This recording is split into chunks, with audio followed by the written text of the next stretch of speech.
2025-26 የውድድር ዓመት ለኦልትራፎርድ ዛሬ አብቅቷል። ኦልትራፎርድ የሚያስገርመው ፍቅር የሚያስይዘው ግርማ ሞገሱ ተመልሶ ታይቷል። ዛሬ በኦልትራፎርድ በተደረገው የውድድር ዓመቱ የመጨረሻ ጨዋታ ማንቸስተር ዩናይትድ ኖቲንግሃም ፎረስትን 3-2 በሆነ ውጤት አሸንፎ የውድድር ዓመቱን 3ኛ ደረጃን ይዞ እንዳጠናቀቀ አረጋግጧል። ደግሞም አምበሉ በሚገርም እግር ኳስ ችሎታው ታወቀውና የሚወደደው ብሩኖ ፈርናንዴዝ በአንድ የውድድር ዓመት ለቡድን ጓደኞቹ ያቀበላቸው ለጎል የሚሆኑ ኳሶች ወይም አሲስቶች 20 ደርሰዋል። ይህም ከቴሪ ዳንኤል ኦንሪ ከኬቨን ደብሮይነ ጋራ እኩል ባለ ታሪክ አድርጎታል። የውድድር ዓመቱ የመጨረሻ ጨዋታ በብራይተን ኤንድ ሆቭ አልቢዮን እና በማንቸስተር ዩናይትድ መካከል በሚቀጥለው ሳምንት ሲደረግ ይሄንን ታሪክ ይሄንን ክብር ብሩኖ ፈርናንዴዝ ለብቻው ሊያደርገው ይችላል። ብሩኖ ፈርናንዴዝ 20 አሲስት ላይ የደረሰው ዛሬ ይሁን እንጂ በዛሬው ጨዋታ 22 23 አሲስቶችን መድረስ መቆጣጠርና ታሪኩን ለብቻው ማድረግ ይችል ነበር። በጣም በርካታ የሚሆኑ ኳሶችን ለቡድን ጓደኞቹ ያቀበለ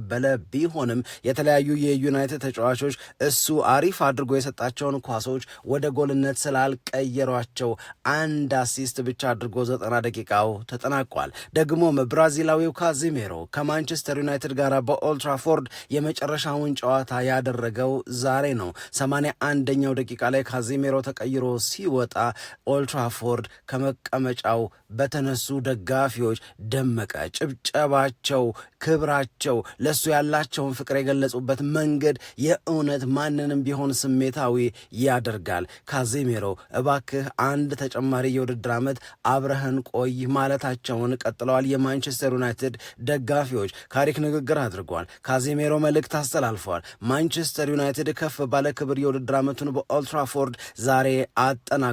የሚቀጥለው ጨዋታ ከሜዳ ውጪ የሚደረግ ነው።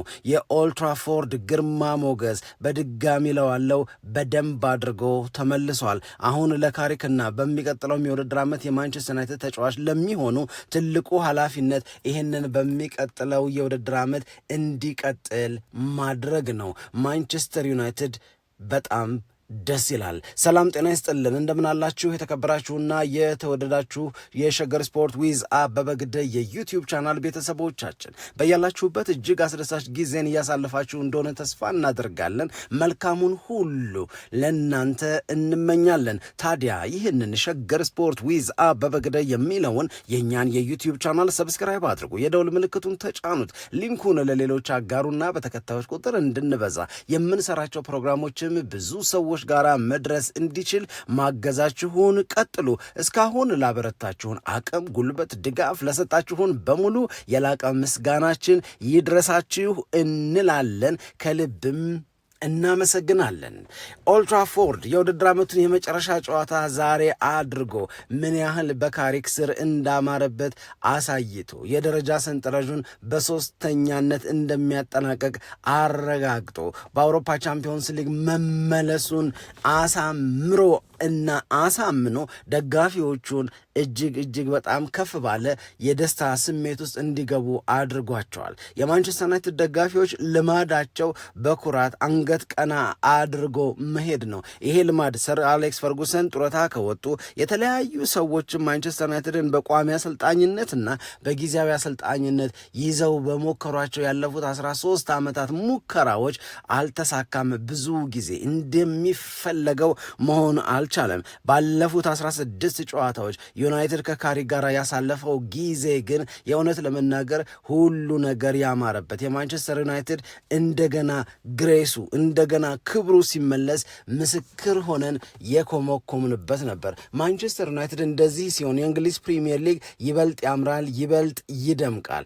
ማንቸስተር ዩናይትድ ሲደበዝዝ ደግሞ የእውነት ለመናገር የሆነ የመጉደል አይነት ስሜት ይፈጥራል። እናም ማይክል ካሪክን ማድነቅ፣ ማይክል ካሪክን ማመስገንና እንኳንም ለሚቀጥሉት 2 የውድድር ዓመታት ከማንቸስተር ዩናይትድ ጋር እንዲቀጥል ኮንትራት ተሰጠው ብሎ ብዙ ሰው የሚደሰተው ይሄ የማንቸስተር ዩናይትድ ክብር፣ ይሄ የማንቸስተር ዩናይትድ ጠንካራ ተፎካካሪነት ቀጥሎ በእንግሊዝ ፕሪሚየር ሊግ ማየት ስለሚፈልግ ነው። ካሪክ ብዙ ነገሮችን አስተካክሏል። ካሪክ ያስተካከላቸው ነገሮች ማንቸስተር ዩናይትድን በድጋሚ ከፍ ብሎ እንድናየው አድርጎናል። ዛሬ በኦልትራፎርድ ያየናቸው ብዙ ነገሮች አሉ። ለምሳሌ ጨዋታው ከመጀመሩ በፊት ልጆቹን ይዞ ወደ ሜዳ የገባ የማንቸስተር ዩናይትድ ተጫዋች በቁጥር ብዙ ነው። ከነዚህ መካከል አንደኛው ካዚሜሮ ነው። ሁላችንም እናውቃለን ካዚሜሮና ማንቸስተር ዩናይትድ ከዚህ የውድድር ዓመት በኋላ አብረው እንደማይቀጥሉ። ስለዚህ ኦልትራፎርድ ለካዚሜሮ እንዴት ያለ ሽኝት ያደርግለታል የሚለውን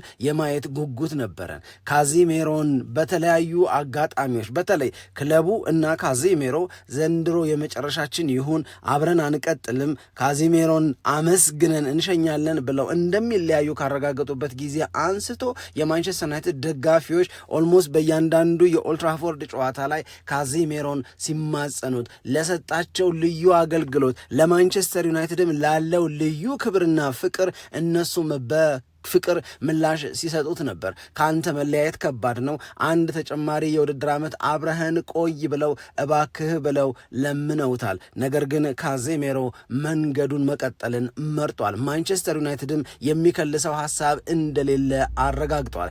ይሁን ብለዋል የማንቸስተር ዩናይትድ ደጋፊዎች። ፍቅራቸውን ማሳየታቸውን ግን ቀጥለዋል። ለዚህ ነው እንደሚሄድ እያረጋገጡ የሚቀየር ሐሳብ እንደሌለ እየተነገራቸው በክለባቸውም ጭምር ዛሬም አንድ ዓመት ባክህ ቆይ የሚል ጥያቄን የሚጠይቁት። ይሄ ሐሳብ ማስቀየሪያ አይደለም፣ ይሄ ፍቅር መግለጫ ነው፣ ክብርን ማሳያ ነው። ከአንተ መለያየት ይከብዳል ብሎ እንዲህ ባለ ውብ በሆነ መንገድ መግለጽ ማለት ነው። እና ማንቸስተር ዩናይትድ ደጋፊዎችን ካዚሜሮም እጅግ በጣም አሪፍ አድርጎ ገልጿቸዋል ብዬ ነው ማምነው።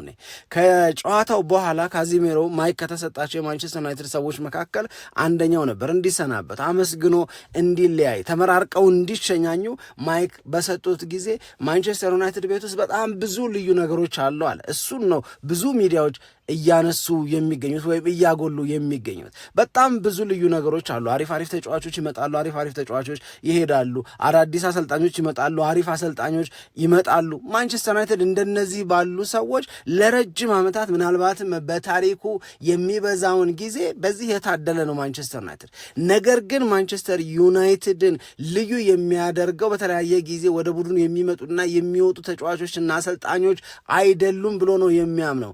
ይሄንን ክለብ ስፔሻል የምታደርጉት ይህንን ክለብ ልዩ የምታደርጉት የዚህ ክለብ የተለየ ውበት እናንተ ደጋፊዎች ናችሁ ብሏል። እናንተ ናችሁ ውበቱ፣ እናንተ ናችሁ ድምቀቱ፣ እናንተ ናችሁ ማንቸስተር ዩናይትድን ከሌሎች ክለቦች ይልቅ በተለየ መንገድ ለመውደድ ምክንያት የምትሆኑት ብሎ አድንቋቸዋል፣ አመስግኗቸዋል። ልዩ የሆነውን ውበታቸውን ልዩ በሆነ መንገድ ገልጾ አብራርቶላቸዋል። ከዛም በኋላ ማይክል ካሪክ ንግግር በሚያደርግበት ሰዓት ላይ እሱ እንዳለው ብሎ ካዚሜሮን ጠቅሶ እናንተ የማንቸስተር ዩናይትድ ደጋፊዎች በእነዚህ አስቸጋሪ ጊዜያቶች በሙሉ ከክለባችሁ ጎን በመሆናችሁ በተለየ ሁኔታ መመስገን አለባችሁ። የዚህ ክለብ ልዩ ውበቶች ካዚሜሮ እንዳለው እናንተ የማንቸስተር ዩናይትድ ደጋፊዎች ናችሁ ብሏል ማይክል ካሪክ። ኦልትራፎርድ እንዲህ ሞልቶ ሲታይ፣ ኦልትራፎርድ እንዲህ በተለየ ድባብ ደምቆ ሲታይ ለማንም ቢሆን ደስ ይላል። የዛሬ 20 ዓመት አካባቢ ማንቸስተር ዩናይትድን በምቀላቀልበት ጊዜ ወይም ለመጀመሪያ ጊዜ ወደ ኦልትራፎርድ በምመጣበት ጊዜ የመጀመሪያ የነዘረኝ የመጀመሪያ የተለየ ስሜት እንዲፈጠርብኝ ያደረገው የደጋፊው ስሜት ነው ለክለቡ ለማንቸስተር ዩናይትድ ያለው ብሏል ማይክል ካሪክ። ይሄንን ዛሬ ማየቴ ይሄ እንዲመለስ የምንችለውን በማድረጋችን በጣም በጣም በጣም በጣም የተለየ ደስታ ይሰማኛል ብሏል ማይክል ካሪክ የመጨረሻ መልእክቱን ሲያስተላልፍ። እዚህ ቡድን ውስጥ የሚጫወቱ ተጫዋቾች በሙሉ የሚችሉትን አድርገዋልና ምስጋና ይገባቸዋል። ረዳት አሰልጣኞቼ እንደዚሁም ማንቸስተር ዩናይትድ የቻለውን እንዲሞክር የሞከረውንም ደግሞ እንዲያሳካ ያገዙ እያንዳንዳቸው ባለሙያዎች ምስጋና ይድረሳቸው ብሏል። በመጨረሻ መልካም የክረምት ወቅትን ተመኝቶ በሚቀጥለው የውድድር ዓመት ለበለጠ ድል ለበለጠ ክብር ሰላም ያገናኘን ብሏል ማይክል ካሪክ። ካዚሜሮን ብቻ አይደለም በክብር የሸኘው፣ ታይሬል ማሌሲያንም እንደዚሁ ማንቸስተር ዩናይትድን ከተቀላቀለበት ጊዜ ጀምሮ ያጋጠመውን ጉዳት አስታውሶ ጉዳት ገደበው እንጂ ለማንቸስተር ዩናይትድ ብዙ ማድረግ የሚችለውንም የሞከረ ልዩ ክብር ይገባዋል ብሎታል ማሌሲያ ከማንቸስተር ዩናይትድ ጋር እንደሚለያይ እግረ መንገዱን እያረጋገጠ። ከዛ ማንቸስተር ዩናይትድ ያደረገው ሌላው የክብር ሽልማት መስጠት ነው ለብሩኖ ፈርናንዴሽ። ብሩኖ ፈርናንዴሽ በዛሬው ጨዋታ ልክ ካዚሜሮ ከማንቸስተር ዩናይትድ ጋር ሊለያይ ይችላል፣ ኦልትራፎርድ ካዚሜሮን እንዴት ይሸኘው ይሆን የሚለውን ለማየት የጓጓነውን ያህል እያንዳንዱ የእግር ኳስ ወዳጅ የብሩኖ ፈርናንዴዝ የአንድ የውድድር ዓመት የአሲስት ሪከርድን የመጋራት ከቻልም ደግሞ አልፎ የመሄድን ጉዳይ ኦልሞስት ማንቸስተር ዩናይትድ በሚያደርጋቸው እያንዳንዳቸው ጨዋታዎች ላይ በጉጉት ይጠብቃል። ዛሬ ተሳክቷል። ሄንሪ እና ኬቨን ደብሮይነ ብቻ አይደሉም የዚህ ታሪክ ባለቤቶች፣ ብሩኖ ፈርናንዴዥም ጭምር። ምናልባት ብሩኖ ፈርናንዴዥ ከሄንሪ፣ ብሩኖ ፈርናንዴዥ ከኬቨን ደብሮይነ የሚለየው ይሄንን በሶስቱ ስም ዛሬ የሚጠራውን በአንድ የውድድር ዓመት 20 ለጎል የሚሆኑ ኳሶችን ለቡድን ጓደኞች የመስጠት ሪከርድ በሚቀጥለው ሳምንት በብቻው በራሱ ስም ብቻ እንዲጠራ ሊያደርግ የሚችልበት እድል አለ። በጣም ብዙ ሰዎች ከዚህ የአሲስት ሪከርድ ጋር በተያያዘ ሰሞኑን ሲናገሩ ወይም ሲጽፉ አይታችሁ ሊሆን ይችላል። እዚህ አገር ቤትም ከአገር ቤት ውጭ ባሉ የተለያዩ ባለሙያዎች የሚነገረው ነገር የዚህ የአሲስት ሪከርድ ጉዳይማ የሆነ ከርስ አለው፣ እርግማን አለው የሚል አይነት አስተያየትን ለመስጠት የሚያስገድዳቸውን ነገር እየጠቀሱ ጽሑፎቻቸውን ሲያወጡ ስናይ ነበረ። ለምን እንደዚህ አሉ? ለምን እንደዚህ እንዳሉ አብራርተውታል። ከርስ አለ፣ እርግማን አለ። የሄነሪ እና የኬቨን ደብሮይነ የአሲስት ሪከርድ እንዳይነካ የሚያደርግ እርግማን። ይሄንን እርግማን ዛሬ ብሩኖ ፈርናንዴዥ ሰብሮታል። ከነበረ እንግዲህ እርግማንማ አለ ብለው የሚያምኑ ሰዎች በተደጋጋሚ የተለያዩ ተጫዋቾች ያደረጓቸው ጥረቶች ሳይሳኩ ስለቀሩ ነው። እነማን ሞክረው ነው ሳይሳካላቸው የቀረው ብንል ለምሳሌ አንደኛው ሃሪኬን ነው፣ ቡካዮ ሳካ፣ እንደዚሁም ደግሞ ሌሎችም ተጫዋቾች እንዲሁ ያለ ሜሱት ኦዝል በጣም የሚገርሙ ጥረቶችን አድርገው ኦልሞስት ክብሩን ለመያዝ ተጫፍ ደርሰው ነበረ። እነዚህ ተጫዋቾች ያደረጉት ጥረት ግን ሳይሳካ ቀርቷል። ለምሳሌ ኬቨን ደብሮይነ ሪካርዱን ሊሰብር በጣም ከጫፍ ከደረሰ በኋላ 11 አካባቢ ጨዋታዎች ላይ ምንም አይነት አሲስት ሳያደርግ የቀረበትን አጋጣሚ ያነሳሉ። አንዳንዶቹ ደግሞ እርሊ በጣም በርከት ያሉ ለጎል የሚሆኑ ኳሶችን ይሰጡና ነገር ግን በዛው የመቀጠል በዛው የመግፋት ነገር ያጣሉ። ለምሳሌ ቡካዮ ሳካ በሆነ የውድድር ዓመት ላይ በ12 ጨዋታ 10 አሲስት ላይ ደርሷል። በ12 ጨዋታ 10 አሲስት ካደረገ በኋላ የቀሩትን 10 አሲስቶች በቀሪዎቹ 26 ጨዋታዎች አያደርግም ብሎ ማሰብ በጣም ከባድ ነው። ነገር ግን ቡካዮ ሳካ የረጅም ጊዜ ጉዳት አጋጠመው። ምናልባት ወደ 4 ወር አካባቢ ከሜዳ የሚርቅበት ጉዳት ሲያጋጥመው ቁጥሩ ብዙም ሳይሄድ ቀረ። ይህንን ነው እርግማን ብለው የሚጠሩት። የሃሪኬንንም እንደዚሁ በ2020-21 የውድድር ዓመት ለቶተንሃም ሆትስፐርስ እየተጫወተ በመጀመሪያዎቹ 11 ጨዋታዎች 10 አሲስት አድርጎ ነበር። ዘንድሮማ ሃሪኬን ያሻሽለዋል የሚል ግምት ተወስዶ ነበር። የፋብሪጋዝ በ2014-15 በ18 ጨዋታዎች ብቻ 15 አሲስት ነበረው። 15 አሲስት 18 ጨዋታ፣ ያ ማለት 20 ጨዋታ ይቀረዋል የቀሩትን 5 አሲስቶች ለማድረግ። ነገር ግን የቴሪ ኦንሪን ሪከርድ ለመስበር በቀሩት 20 ጨዋታዎች 6 አሲስት ብቻ ቢያስፈልገውም በ18ቱ አሲስት ሊቆም ችሏል። ከዛ በቀሪዎቹ 20 ጨዋታዎች አንድም ተጨማሪ አሲስት ማድረግ ሳይችል ቀረ ማለት ነው። እንደዚህ ያሉ የሜሱት ኦዚልንም ቅድም አንስተናልና ስላሉ ሰዎች ምን ይላሉ? አይ ነገርማ እርግማን አለው አሉ። ዛሬም ደግሞ ብሪያን ኤምቤሞ የሚስተውን ኳስ ስናይ በጣም የእውነት ለመናገር እንደነዚህ ያሉ ሀሳቦችን ሲናገሩ የነበሩ ሰዎችን ለማመን ልንገደድ ዳድቶን ነበረ፣ ወይም ትንሽ በፈራ ተባ ወደዛ አይነት ስሜት እየሄድን ነበር። በኋላ ብሩኖ ፈርናንዴዝ በቀይ መስመር በኩል አክርሮ የመታውን ኳስ እኔ ብሪያን ኤምቤሞ አስቆጠረው ማለት ገጭቶት ገባ። ብሩኖ ፈርናንዴዝ ያደረገውን ጥረት ነው እንጂ የማደንቀው የብሪያን ኤምቤሞን አይደለም። እኔ ብሪያን ኤምቤሞ ከአፍሪካ ዋንጫው በኋላ ካደረጋቸው በጎ ነገሮች ይልቅ ያጎደላቸው ነገሮች ይበልጡብኛል። ምን ነካው የሚል ጥያቄ ይበዛብኛል በራሴ ሐሳብ። ከዛ እንግዲህ ይህንን ነገር አሻሽሎ በሚቀጥለው የውድድር ዓመት ለማንቸስተር ዩናይትድ በእጅጉ እንዲያገለግል ብዙ መስራት ብዙ መልፋት እንዳለበት ነው የማስበው። እሱ ብቻ አይደለም፣ አማድ ዲያሎም በተመሳሳይ ከአፍሪካ ዋንጫው በኋላ ያ በእያንዳንዱ ጨዋታ ለምን አላየነውም የምንለውን ልናየው የምንናፍቀውን በተለየ ችሎታው በተለየ ሁኔታ የምናደንቀውን አማድ ዲያሎን ከአፍሪካ ዋንጫ በኋላ እያየነው አይደለም። የእውነት ለመናገር እሱም ዛሬ በብሩኖ ፈርናንዴዝ እኔ የእውነት ለመናገር እንዴት ያምር እንደነበረ ብሩኖ ፈርናንዴዝ ያደርግ የነበራቸው ጥረቶችና ነቃ ብሎ በወትሮ ብቃት ላይ መገኘት ባለመቻሉ የባከኑ እድሎች አሉ። በኋላ ጆሹዋ ዚርክዚ ተቀይሮ ከገባ በኋላ ዶርጉ ተቀይሮ ከገባ በኋላ የተሳቱ ኳሶች አሉ። ሌላው ቀርቶ ዲየጎ ዳሎ የሳተውና የግቡ አቋም የመታበት ኳስ የብሩኖ ፈርናንዴዝ አሲስት ናቸው። ስለዚህ የዲየጎ ዳሎ፣ የዶርጉ፣ የብሪያን ኤምቤሞ ከዛ በተጨማሪ ደግሞ እንደዚህ ቅድም እንዳልነው የአማድ ዲያሎ እነዚህ ሁሉ የእውነት ለመናገር በጣም በጣም በጣም በቀላሉ ወደ ጎልነት ሊቀየሩ የሚችሉ ኳሶች ሳይገቡ ቀሩ እንጂ ብሩኖ ፈርናንዴዝ ዛሬ ሪከርዱን ተጋራ ሳይሆን ሪከርዱን አሻሻለ የምንልበት ቀን ይሆን ነበር። ደግሞ የእውነት ለመናገር ይገባዋል። ያምራል። እግሩ ስር ኳሱ ሲገባ ጥረቱ በጣም ያስደስታል።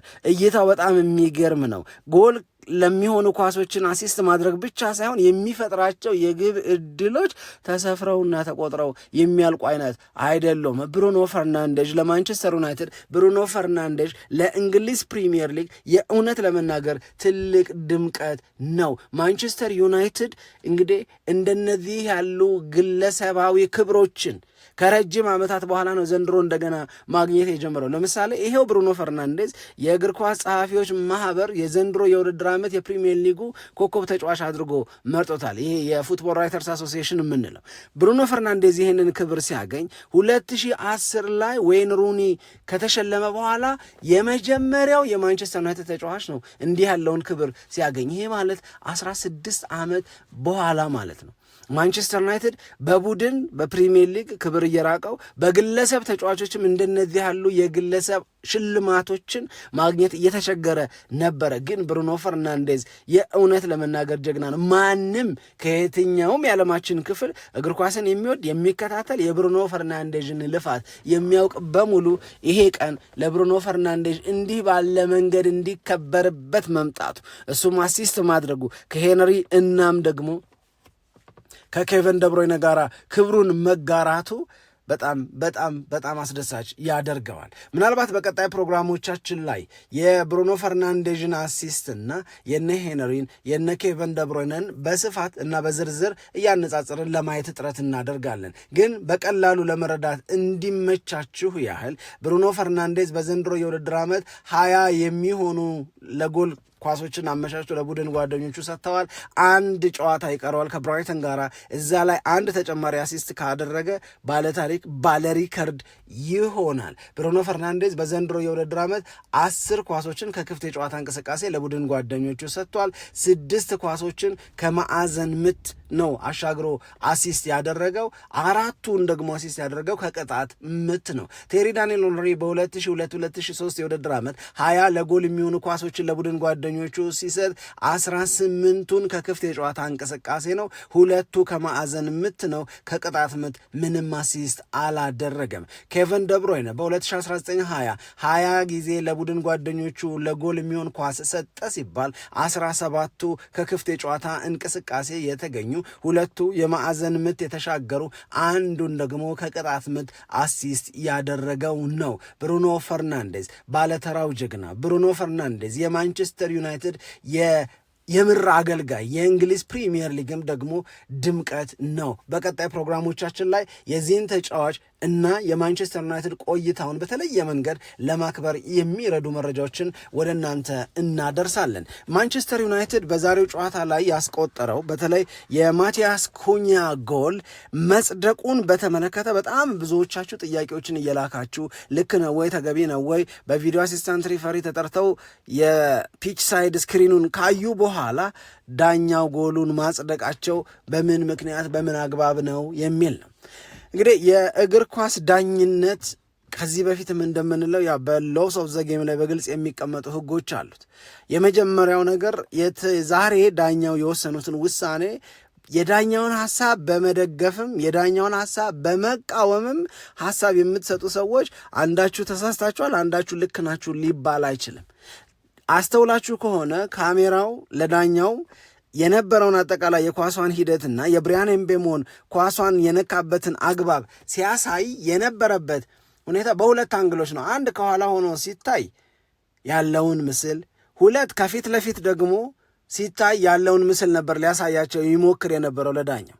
በሁለቱም አጋጣሚ መረዳት እንደሚቻለው ዳኛው ጎሉን ያጸደቁበት ምክንያት ግልጽ ነው። ኳሱ ተመታ። የተመታው ኳስ መጀመሪያ የነካው የብሪያን ኤምቤሞን ታፋ ነው።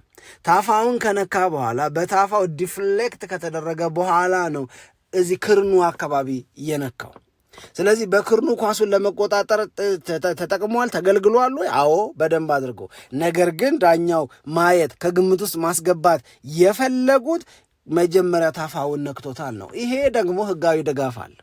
ይሄንን ማድረጋቸው በዚህ መንገድ መተርጎማቸው ደግሞ ዳኛውን ጥፋተኛ ወይም የተሳሳተ ውሳኔ የሰጡ እንዳንላቸው ያደርገናል። ምክንያቱም ህጉ ስለሚደግፋቸው መጀመሪያ ሌላኛውን የሰውነቱን ክፍል ነክቶት እጁን ወይም ክርኑን ከነካው ይሄ አርም የምንለውን ከነካውና የተጫዋቹ ኳሱን በክርኑ መንካት ኢንቴንሽናል ካልሆነ ሆን ተብሎ የተደረገ ካልሆነ ዳኛው የነበረውን ነገር ማጽደቅ ይችላል። የነበረው ነገር ማለት ጎል ነው። ጎሉን ማጽደቅ ይችላል። ሁለተኛው ክርክር የሚመጣው ግን ብሩኖ ፈርናንዴዝ ሌሎችም የማንቸስተር ዩናይትድ ተጫዋቾች ኳሱን ለመጠቀም ጥረት ሲያደርጉ ከቀይ መስመር በኩል የተሻገረውን ኳስ ሊጠቀም ሲሞክር ብሪያን ኤምቤሞ እጁ ናቹራል ቦታው ላይ አይደለም ነው። ናቹራል ቦታው ላይ አይደለም ማለት በተወሰነ ደረጃ እጁን ዘርግቷል። እጁን ዘርግቶ ከሆነ ይሄንን አድቫንቴጅ የወሰደው በዚህኛው መንገድ ተርጉመው ደግሞ ዳኛው ኖ እጅህ ናቹራል ቦታው ላይ ሆኖ አይደለም ኳሷ በእጅህ የተነካችው፣ እጅህን ዘርግተሃል፣ እጅህን በመዘርጋት አላግባብ ተጠቅመሃል፣ ስለዚህ ጎሉ ላጸድቅልህ አልችልም ቢሉ አሁንም ለዚህኛውም ህጋዊ መሰረት ይኖራቸዋል። ለዚህ ነው ጎሉ መጽደቅ የለበትም የሚሉ ጎሉ መጽደቅ ነበረበትና ዳኛው ያደረጉት ልክ ነው የሚሉ በሙሉ ልክ ናቸው። ዳኛው እንደየራሳቸው አመለካከት እንደየራሳቸው አወሳሰድ በዛኛው መንገድ ስለተረጎሙት ነው የሚል ነው በዋናነት የሚነሳው። ከዚሁ ከማንቸስተር ዩናይትድ ጋር በተያዘ ሉክ ሻው በዛሬው ጨዋታ ላይ ጎል ስላስቆጠረ በጣም ብዙ ሰዎች ደስ ብሏቸዋል። የቡድን ጓደኞቹም እንደዛው የእውነት ለመናገር በጣም በተለየ ሁኔታ ደስታቸውን ሲገልጹ ነበረ። እንግዲህ ሉክ ሻው በማንቸስተር ዩናይትድ ቤት በዚህ ወቅት እየተጫወቱ ከሚገኙ ተጫዋቾች በሙሉ ረጅም ጊዜ ዩናይትድ ቤት የቆየው ተጫዋች እሱ ነው። አሁን ወደ 12ኛ የውድድር ዓመቱ ነው። ይሄ ተጫዋች ዘንድሮ በማንቸስተር ዩናይትድ ቤት 37ቱም ጨዋታዎች የመጀመሪያ ተሰላፊ ሆኗል። የመጀመሪያዎቹ ሰሞኖች ላይ አሞሪም በነበረበት ጊዜ ማለት ነው ይሄ ሌፍት ሳይደር ሴንተር ባክ ሆኖ ተጫወተ።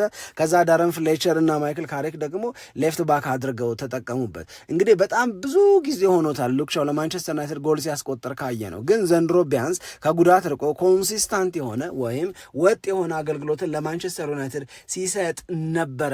ስለዚህም ይሄ ተጫዋች ጎል ሲያስቆጥር የቡድን ጓደኞቹ ጭንቅላቱን ጭምር እየደበደቡ ደስታቸውን ሲገልጹ ስናይ በቃ ሆነ ተሳካ። ከረጅም ጊዜ በኋላ የማንቸስተር ዩናይትድ ጎል አስቆጣሪዎች ዝርዝር ውስጥ በመግባቱ ነው በሱ ደስተኛ የሆኑት።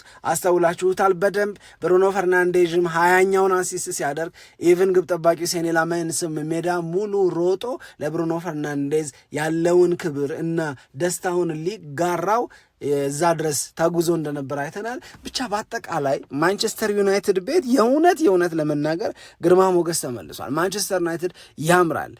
ማንቸስተር ዩናይትድ በኦልትራፎርድ ያለው ድባብ በጣም በጣም በጣም ልዩ ነው። በቃ አንተ ጎዳና ወደ ኦልትራፎርድ ውሰደኝ፣ እኔ እዛው ነኝ፣ የዛው ነኝ፣ ማንቸስተር ዩናይትዳዊ ነኝ የሚለው አይነት መልእክታቸው የእውነት ለመናገር በቃ የሆነ የሚጋባ አይነት ስሜት አለው። ማንቸስተር ዩናይትድ በጣም እጅግ በጣም ደስ ይላል።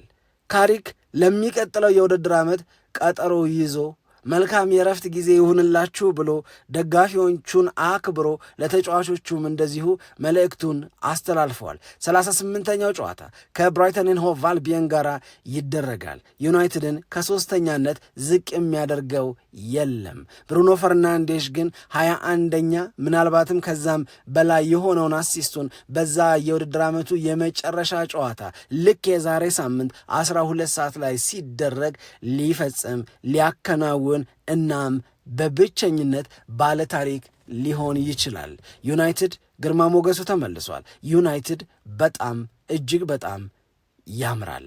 አብራችሁን ስለነበራችሁ እጅግ በጣም አድርገን እናመሰግናለን። ይህንን የእኛን ቻናል ሰብስክራይብ አድርጉ፣ የደውል ምልክቱን ተጫኑት፣ ሊንኩን ለሌሎች አጋሩና በተከታዮች ቁጥር እንድንበዛ የምንሰራቸው ፕሮግራሞችም ብዙ ሰዎች ጋር መድረስ እንዲችል ማገዛችሁን ቀጥሉ። እስካሁን ላበረታችሁን ምስጋናችን ይድረሳችሁ እንላለን። ሰላም ለእናንተ ይሁን። ኢትዮጵያ ለዘለዓለም ትኖር።